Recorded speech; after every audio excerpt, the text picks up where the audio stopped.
বগুড়ার সারিয়াকান্দি পৌর শহরে ঈদুল ফিতরকে সামনে রেখে সারিয়াকান্দি থানা পুলিশ বিশেষ অভিযান চালিয়েছে। বুধবার সকাল 10টায় পৌর শহরের বিভিন্ন গুরুত্বপূর্ণ সড়ক ও মোড়ে অভিযান পরিচালনা করা হয়। টিপুর মোড়, কাঁঠালতরা মোড়, মুক্তিযোদ্ধা মোড় ও মাদ্রাসা মোড়ে অতিরিক্ত পুলিশ মোতায়েন করা হয়। এ সময় ফুটপাত দখল করে বসানো অবৈধ দোকানপাট সরিয়ে দিতে ব্যবসায়ীদের সচেতন করা হয় এবং পথচারীদের স্বাভাবিক চলাচল নিশ্চিত করার জন্য বিশেষ ব্যবস্থা নেওয়া হয়।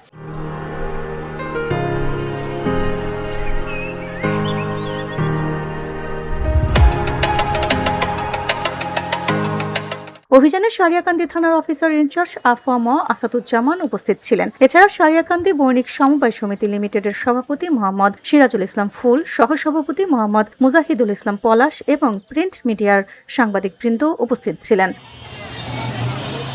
পুলিশ জানায়, ঈদে শহরের যানজট নিয়ন্ত্রণ ও নিরাপদ চলাচল নিশ্চিত করতে এ ধরনের অভিযান নিয়মিতভাবে পরিচালনা করা হবে। আসলে ঈদের মৌসুম চলছে, এই বৃহস্পতিবার পর থেকে জনগণের মার্কেটে অনেক লোক সমাগম। এখন লোক সমাগমের কারণে এই যে রাস্তা অনেক ন্যারো, এই ন্যারো কারণে অনেক অটোগুলো রাস্তার মধ্যে থাকাতে প্রচুর যানজটের সৃষ্টি হচ্ছে।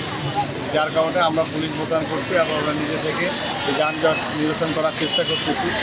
আমাদের ঈদের আগ পর্যন্ত যাতে রোডে যানজট না থাকে সেই লোকে আমরা কাজ করে যাচ্ছি। আমরা পৌরসভার কাছে আবেদন করছি, অনুমোদন বলছি, তারা যদি ভলেন্টিয়ার দেয় তাহলে তাদের সাথে আমরা সমন্বয় করে আমাদের কাজটা আরও সহজ হবে। VOD Bangla news desk.